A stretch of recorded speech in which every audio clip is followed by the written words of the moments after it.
Hey, my name is Bo. I am a musician and music teacher, and in this video, I want to talk about fretboard visualization for guitarists. And so, this is a super valuable skill. It makes all the difference if you're trying to be an effective guitar player. It helps with improvising, it helps with composing, it especially helps with memorizing how to play tunes, whether you're a classical guitarist or a jazz guitarist. And I want to share some of the strategies and ways of thinking that I use to help myself develop good fretboard visualization and how I've helped students do this. And so what am I really talking about here? I'm really talking about when you are playing the guitar. You know, we've all seen these kinds of fretboard diagrams like this. Now, when I'm playing the guitar, and say I'm improvising, for example, when I'm looking at my guitar neck, or even if I'm not looking at it, it's just there kind of in the center of my mind, what I'm doing is really accurately represented by kind of an internal visual model of the fretboard. And if you talk to many really skilled guitarists, especially classical guitarists and jazz guitarists, but I think a lot of really good rock guitarists and pop guitarists do this too, they actually have this fretboard visualization skill. And so, you know, I don't actually remember intentionally trying to develop it. And I think the way that I developed it, what ended up happening was when I was learning songs a lot, I used to use this program that would have the tab and the music notation, but it also just had a fretboard diagram at the top of the screen. I was using Guitar Pro at the time, and it would demonstrate everything and show it on a fretboard. And then what I would do, this is kind of when I was in the early part of high school, you know, I'd be playing guitar in the morning and after school and all that kind of stuff. But I also spent a lot of time in like English class just daydreaming and picturing a guitar fretboard on my left arm. And at first I would visualize playing, you know, this kind of fake guitar fretboard. I would visualize where the notes were. And at some point, you know, within the first year or two, I started just visualizing this on its own. And so I would kind of move my left hand around and picture I was playing on a fretboard. But I was really just picturing an image, basically something like this. And we've all seen those kind of diagrams, but there's a point that you can get to where that internal representation becomes burned into just the way you think about playing the instrument, and it is super helpful again for memorizing tunes and especially for improvising. When I'm improvising on the guitar, the chords that I happen to be playing over, or the tonality or whatever, the thing just lights up like a Christmas tree. I mean, it's almost like the guitar is kind of like telling me which notes would be interesting to play.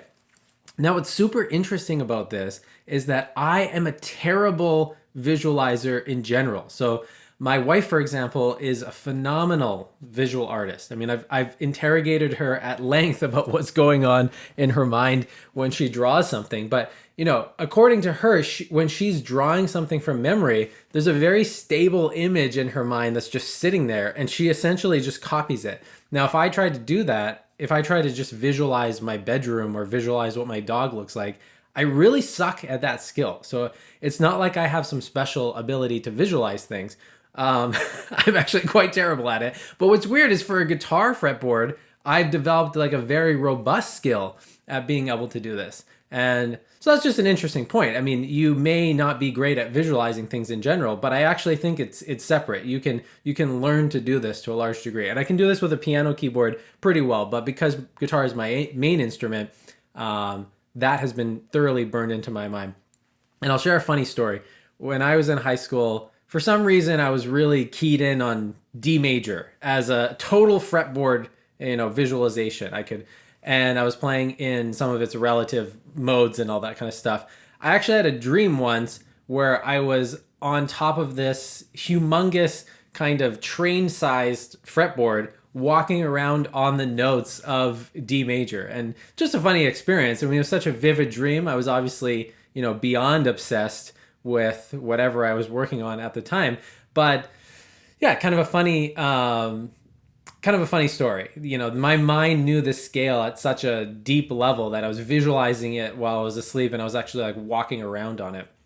And so I want to share some tips for getting the most out of practicing fretboard visualization, because basically the punchline here is you need to fuse it with your musical ear. You need to fuse it with your audiation. If you're just picturing what notes look like on a fretboard, but it's not associated with your audiation, then those images aren't really going to help you play better and help you organize your thinking. And so I've drawn a little graph here, but basically, let's say we're in the key of A minor. Da, da, da, da, da. So, you know, that little pattern I just played, we're audiating it.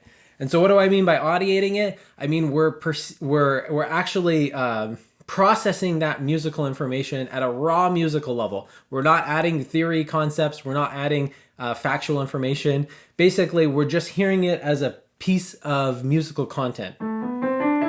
If you don't know what audiation is, go back to my first video where I tee off for 15 or 20 minutes about the basics of audiation so you can bring you up to speed for this video. But basically, whatever we want to visualize on a fretboard, we need to be able to audiate. And so that's kind of step one. Now, the next step is taking this audiation and fusing it with the image in your mind of the fretboard, and then also, at some point, the pitch letter names, the interval structures, and the notation. And so for a good guitar player, what happens is these 4 things, or 5 if you want to include the intervals and the pitch letters, these 4 things all become fused with each other. And so you can translate rapidly between the two. So if I go bum bum ba dum bum, I know that's gonna look like do do do do do, and I know the interval structure is do do do do do, and I know the pitch letters are A B C B A, and that's how you develop really good fretboard visualization that's fused with your audiation, and that's also fused with your ability to read music notation, and that's also fused with your ability to understand music theory. And so what I would recommend doing to develop this skill, and for me, like this is also fused with what a piano keyboard looks like. This is also even kind of surprisingly, because I haven't played saxophone in like 15 years, the pitches, the fingering of a saxophone have become associated with that. And so saxophone was my first instrument. I grew up playing that, but I don't play it anymore. I haven't played it in a long time, but the association is still there. So I can still visualize how this would unfold on a saxophone fingering map. But anyways, the way that you develop really good fretboard visualization skills is by take something simple. And at the beginning, you want it to be simple. You don't want it to be like crazy, 5-minute jazz solos. Just take something very simple that you fully understand, you can audiate, and you understand theoretically, like just the first 3 notes of this A minor scale. So just da da da da da, and try singing it as you play it on the guitar. So you can physically play it on the guitar. Do do do do do. Then try singing it while you say the names of the pitches. A B C B A. And so you're looking at the fretboard. Then do the exact same thing, but get away from the physical guitar and try doing it on a diagram like this. Do, do, do, do, do. And so you can still kind of picture fingering the guitar, but now look at this actual diagram instead of your physical guitar. And you could write the pitch letters here. You could just write dots. You could write the intervals here instead of the pitch letters, 1, 2, flat 3. You could write the solfege if you're the kind of person that wants to be using solfege. So that's fine. All that is good. And then the next step is to actually repeat the process again, but completely just in your own mind, right? And so now we're going to sing it again. Do, do, do, do, do. And at the beginning, it helps if you imagine doing the fingering at the same time. When you get the motor system involved a little bit, it makes it easier to concentrate. But that is kind of the 3-step process, is play it on your guitar and sing it and know what it is. So know the names of the pitches. You don't have to do the names of the pitches, but I think it's a great idea too. So play it on your guitar and sing along with yourself while you're playing the guitar, and make sure that's accurate. Do, do, do, do, do. And then do the same thing, but now look at a fretboard diagram. So now it's become less of a physical thing, and it's turning more into a cognitive thing. Do, do, do, do, do. Then do the exact same process, but attempt to visualize the diagram in your mind. And again, if your visualization skills are poor, that's fine. I wouldn't really freak out too much about it. But if you can kind of get a sense like, okay, if there was a fretboard just floating in front of me in midair here, where would I put my fingers now? And that'll kind of help bridge the gap if your visualization skills are poor. Don't focus too much on making the visual fretboard like super vivid, because I think if I had gone back to high school and watched a video like this and someone told me I could train fretboard visualization and I had fussed too much about the mental image of the fretboard being very vivid and very clear, I probably would have given up. But the point is that you're just trying to put something online that you can visualize playing over. And eventually, if you do this enough, where every time you learn something, you run through this process, and then eventually we can link it with music notation or a piano keyboard or whatever else you want to add to it, the mind hits some kind of critical point where it just does this on its own. And so I'm not really spending time doing this anymore. When I'm working on pieces, I will go for quiet walks and do mental practice and visualize playing it. So I am still keeping the skill alive, but I'm not really intentionally trying to train fretboard visualization anymore as something that's really even something I spend time thinking about. It's just been so thoroughly fused into my playing. Like if I learn a new lick on the piano, that immediately can be translated, ba-da-bum, bam, ba-da-bum. I can visualize it on the guitar. I don't actually have to practice playing that lick on the guitar. What I'm getting at is I've crossed some kind of event horizon where my brain now has the ability to just generalize things. So if we go back to this, what do I mean by that? What I mean is that for the most part, when I can audiate something and I can sing it, I can immediately now translate it into what it would look like on the fretboard. And when you get to that point, that's how fretboard visualization and improvisation really start linking up well together, because you can just improvise things that come off the top of your head, but you've spent enough time doing this translating back and forth between your singing and the guitar fretboard. You know what it's going to look like on the guitar fretboard before you even play it. And it makes it a hell of a lot easier to improvise, especially when we're talking about playing over, complex kind of chord changes, because when I'm improvising something, I'm more so using my musical ear than my theoretical ear. The theory kind of comes along for the ride and it can explain what I'm doing, but the thrust of the train is being propelled through the musical part of my mind. And then the fretboard visualization is also coming along for the ride, so I can kind of see things. But what starts happening is you start seeing the way chord shapes and scales are laid out before you even get to them. So it's kind of an odd thing to describe, but you can be improvising and a line is going in a certain direction, and part of something in your ear is predicting where it's going, and you actually start to visualize the lick like a half a bar or a bar before you're even playing it. And this actually helps a lot with choosing correct fingering on the fly, but it's just an amazing experience when you can get to that level. And so that's kind of like the basics of how to train fretboard visualization. And again, the key is always to start with audiation.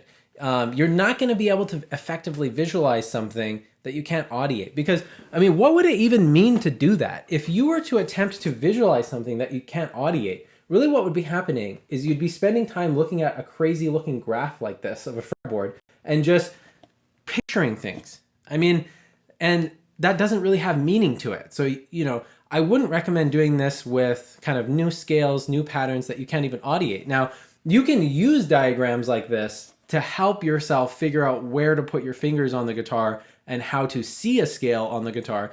But again, the point where fretboard visualization really becomes transformative for a guitar player is when it's very intimately connected with their audiation. And then the process of learning to read music notation or to understand music theory is just an extra step of fusing these things in with it. And so play many games with yourself where you do little translation games from this to this to this, to your singing voice, and good things will happen.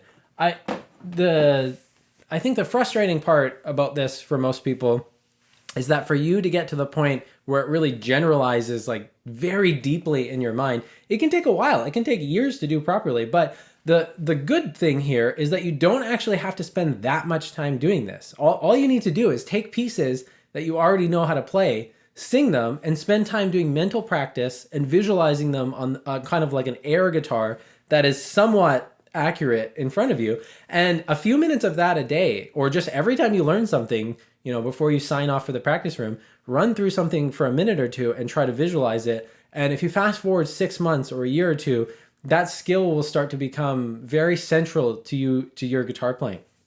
It's so central to the way that I play music and the way that I have learned to memorize music and all that kind of stuff. When I hear about violin players or string players or piano players that don't have this kind of visualization of their instrument, it seems so alien to me. And I'm not saying there's anything wrong with that. Like, I've talked to many violin players and even some piano players. When they memorize music, they're actually memorizing what the notation looks like primarily.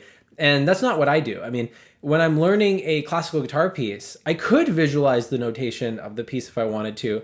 But the process of me memorizing a piece is actually learning to audiate the piece and committing that to memory. And then I'm practicing visualizing the guitar fretboard. And the reason I prefer this, and the reason I recommend students learn to do this, is if you're on stage and you want to perform from memory, you can be thinking of the notation, that's fine. But when you're on stage, the literal guitar fretboard is in front of you. And if you have practiced visualizing the way the scales and the shapes are patterned on it, it just kind of anchors you to the performance. So I think it's just a better way to do it. And I have many friends that are piano players that talk about the exact same thing. They're doing the exact same thing that I'm doing on the guitar, on the piano.